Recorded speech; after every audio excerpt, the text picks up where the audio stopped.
Well, I was not prepared for this month. Like I was just not prepared. Hello everyone, my name is Jake from Talk Too Much. Another month has gone by in 2026. I am here to recap what everything I have seen in June of this year so far. I had a chance and the privilege to see all 10 movies I wanted to see this month.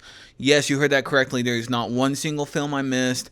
Every single time something was announced, I was able to get into the theaters and get in my seat and see all 10 releases for June. In June, I have to say it was a pretty big mixed bag, which is kind of disappointing because normally around May to August is when all your blockbusters hit. You know, school's out, kids are out, they're wanting to go see all the bangers that are being released in theaters.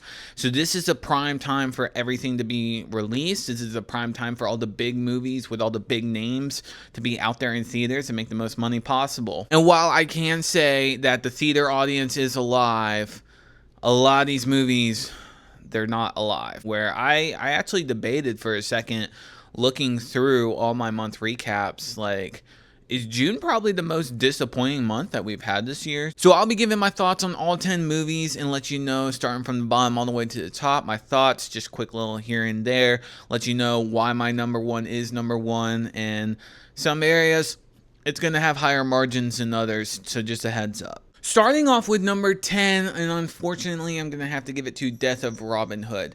Now, as I was going into this movie, all I knew was that it was 2 hours long, it was A24, and it had Hugh Jackman and the word Robin Hood in it, and I was sold. I was like, okay, getting very much Logan vibes here. The trailer looked phenomenal, so I was like, I'm willing to step in and see what we got. And boy, oh boy, if I've ever been misled by a trailer, this is one of them, because holy cow. This movie kind of relies on just a slow burn to the point where I was just sitting there, and after all the action sequences happen in the first 45 minutes, oh my gosh, that is the longest hour and 15 minutes I've had in the theater in such a long time, to the point where I almost checked my phone, I almost checked my watch, just being like, dear God, how much is left of this movie? Now, I can say about this movie is that Hugh Jackman does give a great performance. I can give it all to him. I think the people that are doing the performances are great. I think the script is pretty solid for what it's going for. But the biggest problem about this movie is that you're expecting, with the name Death of Robin Hood, that this guy's going to go out with guns blazing, fire everywhere, arrows going all over the place. And they do the exact opposite of that, to the point where I was actually more frustrated walking out of this movie, being like, why? What was the point in this? I got 45 minutes of the most insane, amazing action, in which I can credit this movie for, but every single action sequence that you would see in the trailer, it's in the first 45 minutes of the movie. So right after that, you have nothing but just straight up dialogue and Robin Hood reflecting on himself, which I don't think is a bad thing, and I think Hugh Jackman can sell the performance. But the main problem is it's such a slow burn that you have no clue when the movie's going to end. But the worst part is that it keeps going. It keeps going, and you're like, oh my gosh, can you just, like, is there going to be some action sequence and then he's going to go? Like, what? And no, they don't even do that. So it's sitting here at number 10. Number 9, now I know this was a bit more of a disappointing movie, but at least with my number 10, when I was looking at my ranking, I was like, no, this is quite a bit of a step higher. We're going to have Scary Movie 6 at number 9. Now, I went into this movie kind of hesitant. I was like, okay, we're doing comedy in 2026. It's been a very long time since a comedy has landed. So going into this, I was just kind of like, all right, I'm not going to have my foot on the gas all the way, but let's just kind of see where this goes. And while I can say there were some good ideas and a lot of references, this movie is just not going to age as well as the Wayans brothers are going to think it is, and that's what kind of shoots itself in the foot. And yes, we are talking about a movie in 2026 that has an Unk joke and a 6-7 joke, because apparently we still have to have those in here. And like I said, it's just not going to age well. I mean, the jokes, maybe I got a little smirk here and there, a tiny chuckle here and there, but overall, I don't have any plans to revisit this movie. I hope the Wayans brothers have everything back in order and we can see a Scary Movie 7. I'd like to see that.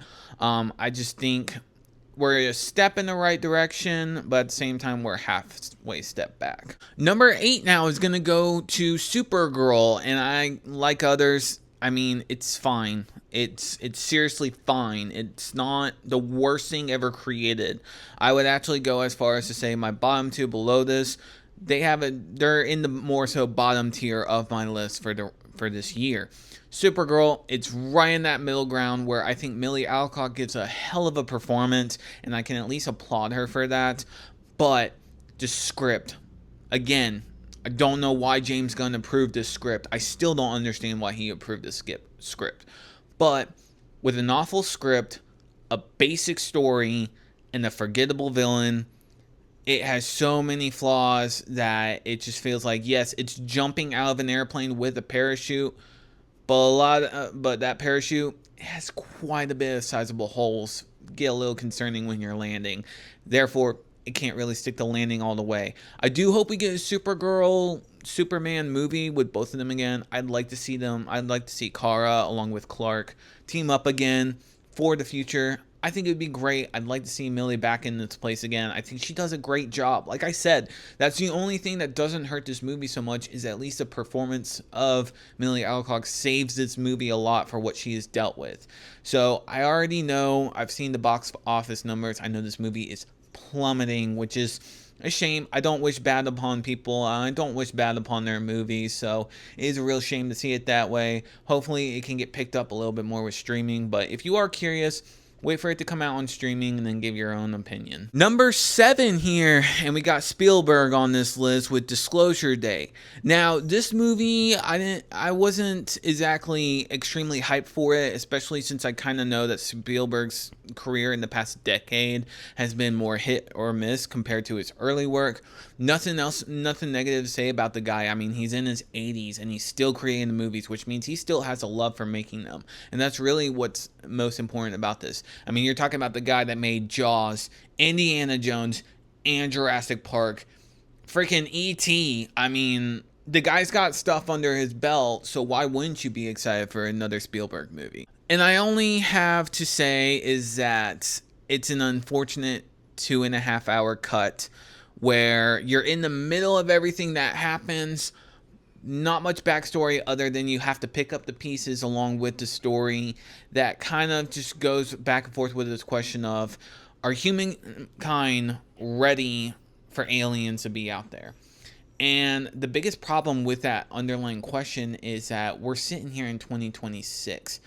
This movie, if it came out 7 years ago, maybe even 5 years ago, maybe it would have landed a lot better, but it just left feeling a little bit dated, a little bit just unsure of itself. Of course, you still have your great action sequences, and I can praise Spielberg for still having that in his system. I think the script is actually pretty good. There are a few moments that feel a little bit AI generated or a little bit exaggerated that I couldn't really get on board with. I think Josh O'Connor does a great job in here. I think Emily Blunt does a phenomenal job in here. So again, I can praise it for what it gives, but in the end, not one I'm really going to go back to rewatch. Number 6. Now, this movie has been getting a lot of praise, and I can understand why. A lot of people are probably going to have this up there for at least their favorite, if not in their top 3 favorite for this month, and that's going to go to The Furious. Now, The Furious is a rather simple story that just does everything that a 90s martial arts movie would want to do just 30 years later, and dare I say almost 30 years better. It's a story about this guy who he just is living his life. He knows martial arts, things like that. He's a handyman. He helps out. And one day his daughter just gets kidnapped and is going into trafficking. Now, it's a simple story where you're obviously rooting for the main guy. Little do you know, as he's continuing and he's kicking ass, he's beating people up left and right the way you would want it to happen. Because, I mean, You can't root for human traffickers, so obviously you're going to root for this guy. I mean, it's kind of obvious. So when you're seeing these people show up, you're like, yes, yes, beat them to the ground. That's what I want to see. I want to see them torn apart. And that's exactly what this movie delivers. And while I can absolutely appreciate that, it still has a tiny bit of flaws. And also, it's just not really a movie for me. And what I mean by flaws is that it felt like this is, I think, a Chinese, it's at least an Asian film. I don't want to put names and stereotype what kind of film it is, because if I'm not mistaken, I think it could be Chinese, it could be Korean. I don't want to speak that wrongly. And it has odd people in English dubbing over it. There's sometimes where the audio gets a little strange with the film, and it kind of tends to stumble a little bit. I did struggle with that some. As for at least the action side of it, I mean, it delivers on the action to where you're kind of squinting on some of these scenes going, whoa, that guy just got a sledgehammer to his head. Oh my gosh. And the gore is phenomenal. I mean, and really the one thing that also holds this movie back for me is the ending. I kind of wasn't on board with how the ending went. I was a little disappointed on that, and so that's why I'm going to have it here at number 6 for me. Sitting here at number 5, we have a great one from Paul Rudd as well as Nick Jonas here with Power Ballad. Now, this is another comedy, a little bit of a drama movie that came out, starring Paul Rudd and Nick Jonas, and Paul Rudd plays as a guy who is a lead singer of a wedding band, and he's been doing music his whole entire life. And one day, he just so happens to be playing at a wedding that Nick Jonas is at, and apparently it's like his family. And the bride asks for Nick Jonas to go up on stage to sing together. Next thing you know, they hit it off really well. Nick Jonas and Paul Rudd are creating songs together. And Paul Rudd's like, hey, I made this song. And the next thing you know, Nick Jonas has his hands on the one thing to get him back up to stardom. I think this movie, it took me a little bit to get into, but once I did, it was fully executed properly. I got a lot of enjoyment out of this movie, a lot more than I was expecting to, especially when I got to the ending in the last 15 minutes of what this movie and all was supposed to represent. I think the message is so sweet. It's very well done, especially for parents. When you get to the very end of this, like the last 30 minutes of this movie, it hits a little closer to where you can at least appreciate the film. And that's the reason why I have it here at number 5 compared to all the others. It's just, this is something I'm more likely to rewatch. I got more enjoyability out of this movie compared to a lot of the other films. And this is one where I could say that Paul Rudd, I got a lot of just enjoyment out of his character. Him playing the dad figure. He does it really well with movies like Ant-Man, but this prime example, he's just trying to get back to song that he sang for his daughter when she was born. And that's ultimately what it kind of concludes to, is what is the meaning behind the song and why is it so important to Paul Rudd. I think it's very beautifully executed. The comedy delivers when it needs to. Of course, it's not always well paced, the whole entire movie, but it is a good, solid film, and I think it does deserve more attention and more praise than what it was given. Number 4. And of course, no one saw this coming. We got Toy Story 5 up on here. This was a movie I went into very optimistically. At first, I was going to scratch it off and not even bother seeing it this month, because it's just, kids' movies are not my wheelhouse. They're not really my demographic I'm shooting for. So I was like, why would people care so much about a Toy Story movie? But I was like, you know what? My wife was out of town. I was like, I got nothing better to do. Why not go see Toy Story 5? And shockingly enough, with all the improvements they made with this movie over Toy Story 4, I actually found this movie to be quite enjoyable and very eye-pleasing. I think changing the main character from Woody and Buzz over to just Jessie, I think was a very smart decision. You get a lot of those emotional moments like you did in Toy Story 3. They are relevant here with Jessie backstory.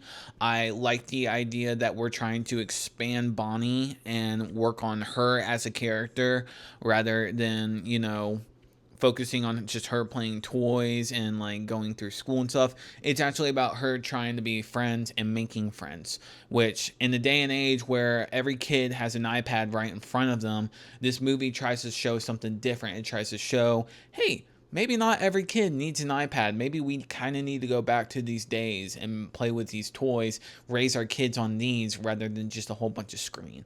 Now, I think there's a lot of flaws here and there with this movie, and if you want to know what those are, I'll leave it down, or you can go check out my Toy Story 5 review and even my Toy Story ranking review if you're curious about that. But this movie, it's a very good Toy Story movie. I would say that it's better than the fourth one.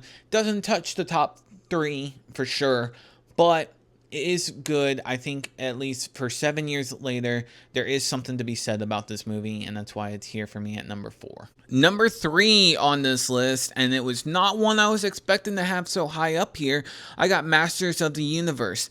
This movie I was not expecting to enjoy so much because I just could not care for He-Man. I didn't grow up in that era. I never watched the cartoons. The only thing I understood about He-Man and the reference was from Ted. And shockingly enough, I had a lot of fun with this movie. And again, I wasn't expecting that. All the way from the music choices to a lot of the comedic scenes, everything worked together so well. And the fact that I couldn't tell Skeletor was Jared Leto, I mean, that made me feel even better because I can't stand the dude. So seeing him play a villain and then eventually getting his butt kicked, I was pretty happy with that. But outside of that, the action sequences are great. The story of being a hero, finally retaining who you really are, and everything along with your family.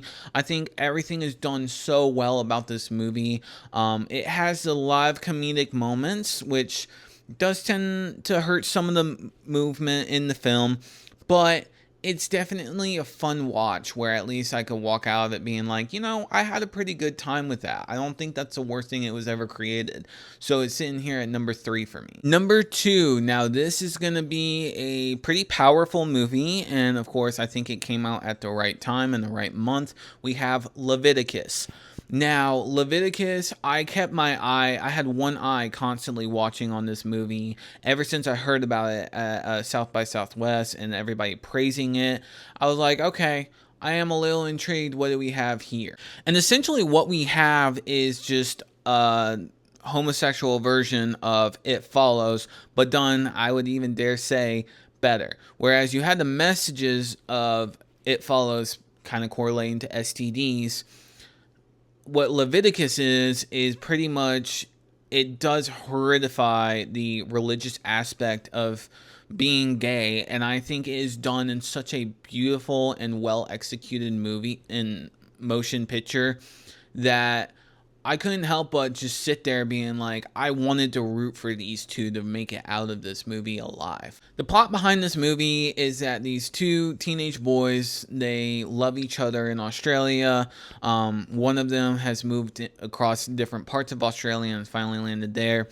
They're both from religious backgrounds, and so essentially what ends up happening is they get caught. And so the horrifying aspect of literally pray the gay away comes to life, where the families hire a priest that gives them a bunch of verses to the two boys, and it ends up changing where now what they deem the most and what they want the most is the most horrifying thing that can kill them. And I think it was very well executed, but it also had a lot of rules. Some were broken, some were predictable, and which kind of hurt the movie in a way. I believe one of the lead roles was from Talk to Me, if I'm not mistaken, the little brother. He does a phenomenal job. I was so bought in with his story and every decision that he was making and why he was making every decision. I thought him loving this teenage boy and then being scared in certain moments, not understanding, you know, is this real? Is this not? But again, going back to where the rules are kind of what hurts this movie, is that it makes it a little bit more obvious to where you know if the characters are going to be safe, and it lessens down the tension. I don't know if that was done on purpose or not. They do find ways to kind of like stunt the spirit that is coming after them to kill them, which I thought was done in pretty clever ways. But when you get to the last 30 seconds of this film and you realize ultimately what has happened, it's a little devastating, and it kind of leaves you a little bit on the cliffhanger where you're just like, really? That's it? I thought it was very well, beautifully done. I thought the setting looked amazing. I mean, shoot, I'm basically giving a whole review right here, right now. That's how much I enjoyed Leviticus, and I do wish more people were to go see it. If you can't go see it right now, see it when it comes on streaming. You will not be disappointed, especially if you're a fan of It Follows. This is right up your alley. And now where I can say I did enjoy my number two, there's a pretty sizable margin between my number two and number one. And that number one is going to go to Carolina, Caroline. Try saying that 3 times fast. I have tried, and I struggle quite a bit. This is a movie with Kyle Gallner as well as Samara Weaving. I first heard about it when I was listening to an interview from Samara Weaving and Dead Meat, where they were just talking about Over Your Dead Body that she did earlier this year. She also did Ready or Not 2. And this was supposed to be, I think, her next film, which was not horror related, called Carolina, Caroline. This movie has nothing but charm to it. I loved every single sequence of this movie. And what it pretty much is Kyle Gallner, he's a scammer. He scams people out of money. And so he pulls in by a gas station. And this is about maybe late 90s, early 2000s. It's not that specific. But Samara Weaving catches him and picks up on what he was doing as a little scam. And she wants to join him. And so next thing you know, they're doing it over and over and over again throughout gas stations. They're also doing it to other people in like restaurants and things like that. And then they decide to take it one step further, and they're robbing banks. And that's where it gets even more interesting, and you start to realize, in Samara Weaving's character, she starts to realize who she truly is becoming with this guy. And the ending had me on edge because I was so worried, and then it just kind of stops. And I was just like, I wasn't disappointed. I was actually kind of like, I really hope she made it out of the situation. And that is what it leaves you on. It leaves you on a little bit of a cliffhanger, so you don't fully know. But the acting is phenomenal. The script is great. You can't help but like love these characters in a real Bonnie and Clyde sense. That is a lot of inspiration, I can tell it's in here. But again, it has so much charm to it. You have so much love for the characters. You buy into the romance of each one of them, so you can actually get on board with it and understand. But easily, without a doubt, one of my favorite releases this year, and that's why it's sitting here at number one. So overall, guys, let me know down below in the chat what you guys think. Was June a good month for you? Was it a bad month for you? Let me know why. Which one of these releases did you actually think was the best? Let me know down below in the comments. Like, share, and I'll see you guys in the next video.